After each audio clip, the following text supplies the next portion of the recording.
Hello বন্ধুরা, সবাই কেমন আছো? নিশ্চয়ই ভালো আছো। ভালো থাকো, সুস্থ থাকো সবাই। তোমরা ভালো থাকলে, সুস্থ থাকলে আমিও ভালো থাকবো। কারণ এই ভিডিওগুলো আমি যখন করছি তোমাদের কথা ভেবেই করছি। আর তোমরা যদি খারাপ থাকো তাহলে এই ভিডিওগুলো আমার কে দেখবে বলো? তাই আমি প্রত্যেকদিনই আমি বন্ধুদের বলি তোমরা একটু ভালো থেকো।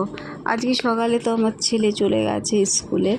তারপরে ওর বাবা যেই ওকে স্কুলে দিতে গেছে আর আমি সঙ্গে সঙ্গেই আগের দিনের ভেজানো কাবলি ছোলাটা আমি সেদ্ধ বসিয়ে দিয়েছি। সেদ্ধ বসিয়ে দিয়ে তারপরে আমি বাথরুমে গেছি। কারণ মাসি আসবে, সেই জামা কাপড়গুলোকেও আমার একটু ভিজিয়ে দিতে হবে। জল আসবে, তখনও জলটা আসেনি, আমাদের 10টার সময় জল আসে যেহেতু। আর আমার ছেলের তো 9টা 10-এ চলে যায়। তারপর আমি বাথরুমে যাই, তারপরে জামা কাপড় ভেজাই, তারপরে রান্নাঘরটা পরিষ্কার করি, অনেক কাজ। ওইসব করে উঠে তারপরে আমি কাবলি ছোলাটা ভিজিয়ে তারপরে দেখো আমি তারপরে আলু কাটতে বসে গেছি। আলু পেঁয়াজ এগুলো সব আস্তে আস্তে কেটে দিয়ে, কারণ আমাকে তো একা হাতে করতে হবে। আজকে আবার কোনো রান্না নেই, আমার প্রত্যেকটা রান্না আমার আজকে করতে হবে। তাই দেখো কাবলি ছোলাটা আমার তোমাদের সঙ্গে কথা বলতে বলতে আমার আলুটাও বেশ নরম নরম হয়ে গেছে। আমি কাবলি ছোলাটাও দিয়ে দিয়েছি। তারপরে কি হয়, একা হাতে তো সব কিছু সবসময় গুছিয়ে নিয়ে উঠতে পারি না। একাই সব করোই। সকালবেলাটা আমার প্রচণ্ড ঝামেলা থাকে। তার মধ্যে আবার যেদিন ওর বাবার টিফিন দেওয়া থাকে প্রচণ্ড। হ্যাঁ, কাবলি ছোলাটার মধ্যে আমি একটুখানি এভারেস্টের দিয়েছি, মানে মিট মশলা দিয়েছি। খুব ভাল লাগে কাবলি ছোলার মধ্যে। ঘরে আমার যেই মশলাই থাকে আমি দিয়ে দিই। হয় চিকেন মশলা থাকলে চিকেন মশলাও দিই, আর মিট মশলা থাকলে মিট মশলাও দিই। এইদিকে নিজে ওইটা বসিয়ে দিয়ে তারপরে আবার আটা মাখলাম। আটা মেখে তারপরে রুটি করলাম, কারণ রুটিটা আমার অনেকটাই করতে হবে। কারণ ওর বাবা নিয়ে যাবে, আমি খাবো, মা খাবে, আবার ঝিলিকের জন্য দুটো করে রেখে দিই। ও যাতে বিকেলবেলা, মানে ও রাত্রেবেলা তো রুটি খায়, ওর জন্য একটুখানি করে রেখে দিই। আর দুটো রুটির জন্য আমার আর রাত্রেবেলা রুটি করতে ইচ্ছে করে না। যাই কাজ করি মানে দুপুরেই করে নিই রান্না বান্না।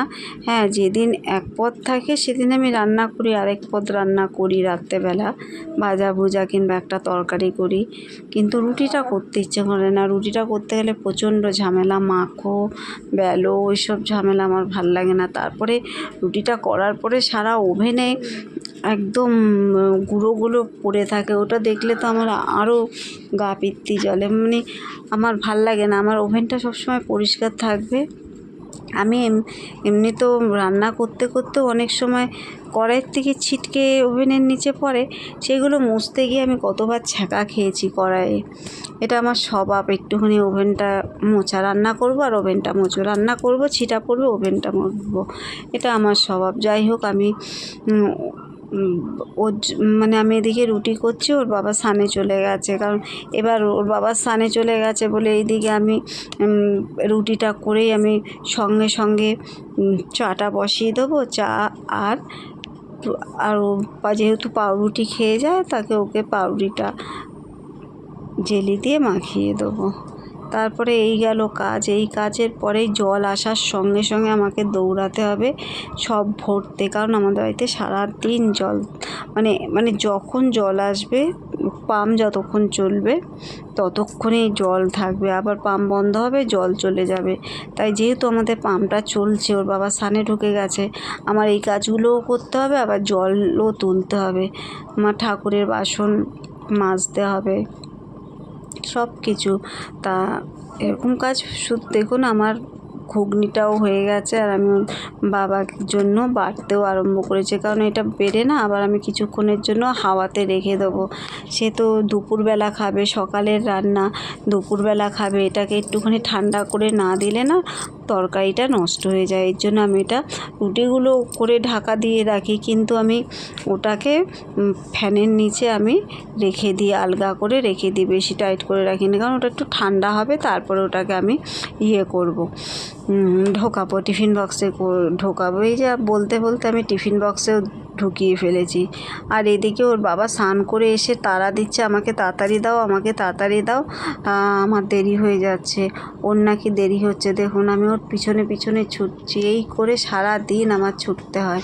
ও চলে গেলে তারপরে আমার আবার নিজের ঘরের রান্না শুরু করতে হবে, দুপুরের খাবার।